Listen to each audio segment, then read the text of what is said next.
Je voudrais être un fauteuil dans un salon de coiffure pour l'art,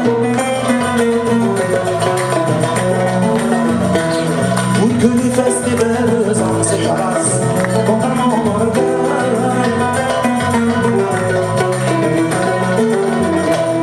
J'aimerais être un parfum juste pour me faire sentir et sur votre corps m'évanouir comme une goutte de sang.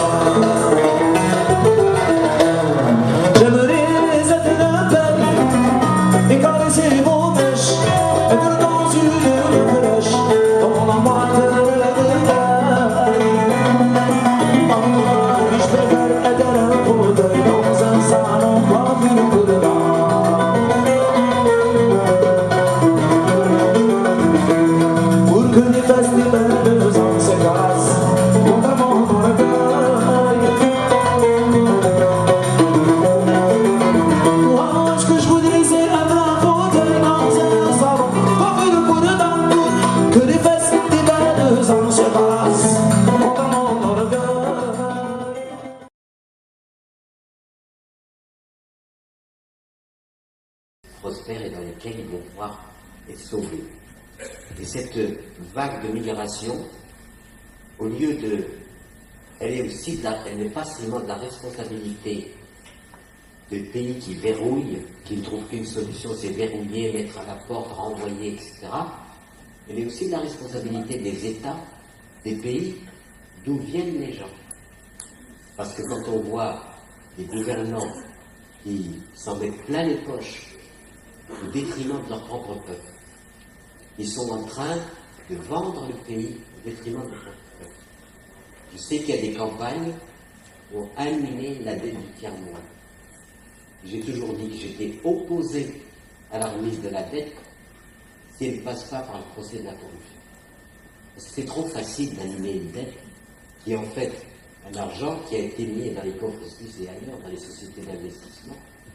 Et ensuite, il faut que le peuple paye la dette. C'est horrible.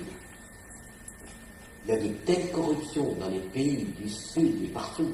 Il y a des mafias qui sont organisées, qui spolient les peuples dont ils ont la charge, des biens qui leur reviennent.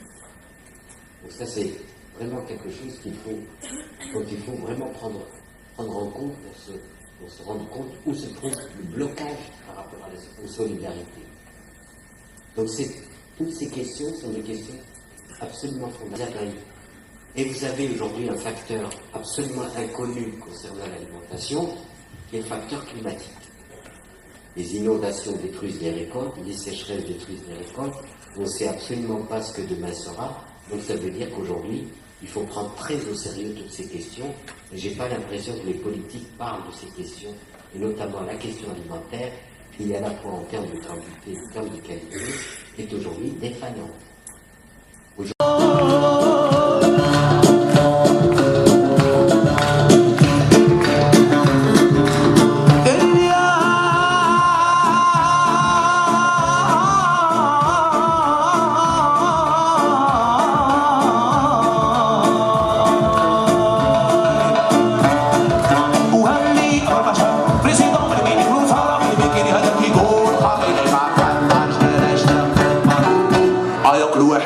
Un mouvement qui est poreux, si vous voulez, par rapport à la marche du monde dans la seconde moitié du XXe siècle, et il serait facile de montrer les liens entre des mouvements de décolonisation en Afrique, les droits civiques, mais aussi l'indépendance de l'Inde en 1947, qui a beaucoup d'impact, la non-violence de Gandhi, les principes de non-violence de Gandhi, mis en perspective par la fameuse marche du sel en septembre 1930, les premiers jeunes de Gandhi à partir de 1932, etc. Des techniques, entre guillemets, de non-violence en Inde qui ont beaucoup d'impact sur les États-Unis. King lit beaucoup Gandhi. Et puis ce qui se passe aux États-Unis qui a beaucoup d'impact sur la décolonisation en Afrique. King va en 1957 au fait ouvre l'indépendance de la Côte d'Or, qui devient le Ghana, sous l'égide de Nkrumah en 1957. C'est son premier voyage en Afrique. Quelques années plus tard, Malcolm X fait aussi le voyage.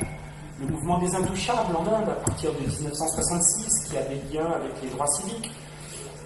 L'histoire de l'Afrique du Sud, bien sûr, qui est aussi profondément liée à ce qui se passe aux États-Unis, même si l'Afrique du Sud suit un mouvement un peu inverse avec le renforcement et le durcissement de l'apartheid très voisin de la ségrégation américaine à partir de l'arrivée au pouvoir du Parti national en 1948, mais et bien entendu des mouvements de lutte contre l'apartheid qui s'inspirent aussi de ce qui s'est passé aux États-Unis.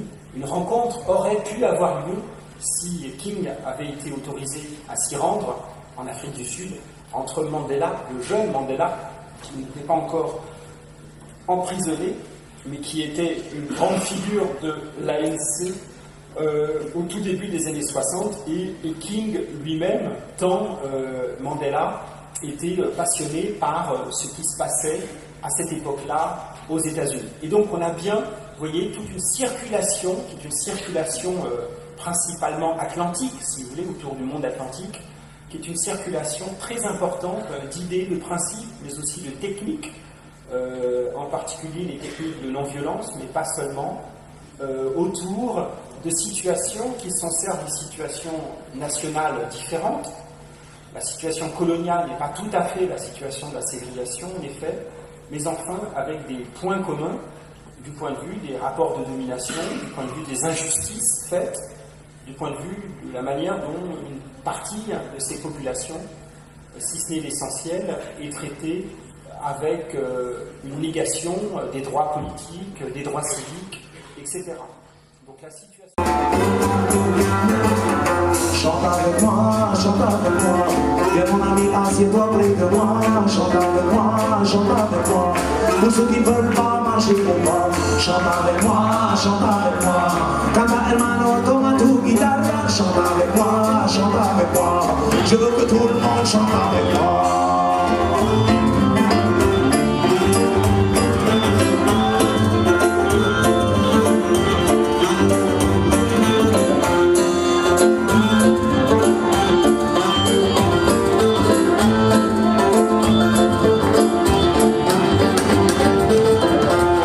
Quand j'ai faim, que j'ai soif et froid, à coup de son dans le Sahara, je sais qu'il n'y a pas que moi, je suis plusieurs dans ce cas-là. Quand je pleure et qu'on ne m'entend pas, quand je me rebelle et qu'on me bat, quand je me bats et qu'on me broie, je suis plusieurs dans ce cas-là. Chante